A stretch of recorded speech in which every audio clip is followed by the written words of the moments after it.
Hi friends, welcome to my channel. இந்த வீடியோவில் நம்ம என்ன பார்க்க போகிறோம்னா 12th English quarterly exam question paper தான் பார்க்க போகிறோம். ஸோ தமிழ் எக்ஸாம் முடிஞ்சிருந்துச்சு. கொஸ்டின் பேப்பர் ஈஸியாக தான் இருந்துச்சு. நம்ம கொடுத்த இம்பார்ட்டன்ட் கொஸ்டின்ஸ் தான் அதிகமாக வந்துருந்துச்சு. எத்தனை பேர் கரெக்டாக எழுதுனேன்னு தெரில.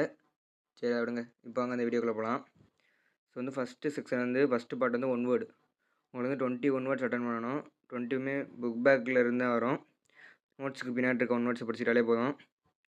தென் பார்ட் 2 போயம் அப்ரிஷியேஷன் கொஸ்டின்ஸ்.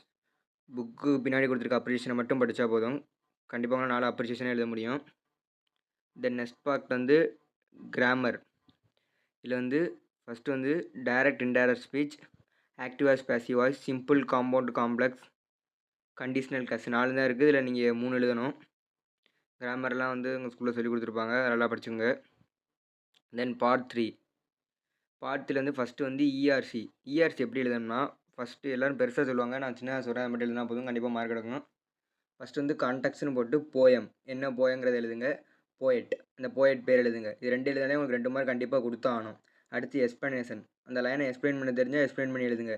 இல்லைனா போயம் பேராகிராஃபில் படித்த ஒரு 4 லைனை தூக்கி இதில் எழுதி வச்சுருங்க. தென் இஆர்சி அவ்வளோதான். அடுத்து வந்து ப்ரோஸ் கொஸ்டின்ஸ். இது வந்து புக் பேக்கில் இம்பார்ட்டன்ட் கொஸ்டின்ஸ் நான் சொல்கிறேன், அதை மட்டும் படித்தா போதும். அடுத்து வந்து ரீஅரேஞ்ச் த வேர்ட்ஸ். இந்த மாதிரி வேர்டை கலைக்கே கொடுத்துருக்கா, அதை ரீஅரேஞ்ச் பண்ணி எழுதுங்க. அடுத்து வந்து டைலாக். 2 பேருக்கு நடக்கிற டைலாக், பேசுகிற மாதிரி டைலாக் எழுதணும். மினிமம் 3 எக்ஸ்சேஞ்சு கேட்டிருக்காங்க. அடுத்து வந்து describe the process of preparing fruit salad. இது வந்து நீங்கள் ரொம்ப இம்ப்ரெசிவாக ப்ரெசன்டேஷன் கொடுக்கணும்னா ஃபஸ்ட்டு வந்து இந்த ப்ராசஸ்க்கு வந்து இன்க்ரீடியன்ட்ஸ்னு எழுதி என்னென்ன தேவைப்படுமோ அந்த பொருட்கள்லாம் எழுதிருங்க. அடுத்து கீழே ப்ராசஸ்ன்னு போட்டு எழுதுனா உங்களுக்கு இன்னும் பார்க்க ப்ரெசன்டேஷன் நீட்டாக இருக்கும். அடுத்து வந்து ப்ராபர்ப்ஸ். இதுவும் புக் பேக் நோட்ஸுக்கு முன்னாடி இருக்குது, பார்த்துக்குங்க. Then part 4. பார்ட் 4லேருந்து first 41, 42, 43 prose, poem, supplementary, paragraph.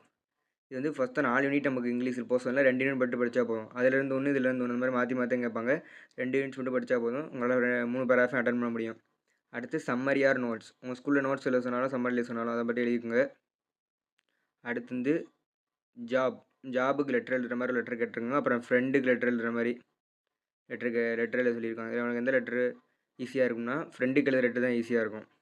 அதே நீங்கள் அட்டன் பண்ணிக்கோங்க. அடுத்து தென் வந்து ஸ்பாட் தரர் நோட்ஸுக்கு பின்னாடி கொடுத்துருப்பாங்க, அதை மட்டும் படிச்சிட்டாலே போதும். அப்புறம் fill in the blanks appropriately. இது வந்து நீங்கள் ஜென்ரலாக எழுதுறது. அப்போ read the given passage and carefully answer the questions. இந்த பேசேஜை வாசித்து இந்த பேசேஜுக்குள்ளே இருக்க இந்த கேள்விகளுக்கு வந்து பேசேஜுக்குள்ளே ஆன்சர் இருக்கும், அதை வந்து கரெக்டாக தேர்ந்தெடுத்து எழுதணும். இது வந்து ஈஸியாக தான் இருக்கும். ஸோ அவ்வளோதான். இங்கிலீஷில் வந்து ரொம்ப பெருசாலாம் ஒன்றும் படிக்க தேவையில்லை. ஜென்ரல் நாலேஜ் இருந்தாலே போதும். இந்த வீடியோ பிடிச்சிருந்தால் மறக்காமல் லைக் பண்ணுங்கள், ஷேர் பண்ணுங்கள், கமெண்ட் பண்ணுங்கள். மறக்காமல் கல்வி கிங்ஸ் சேனலை சப்ஸ்கிரைப்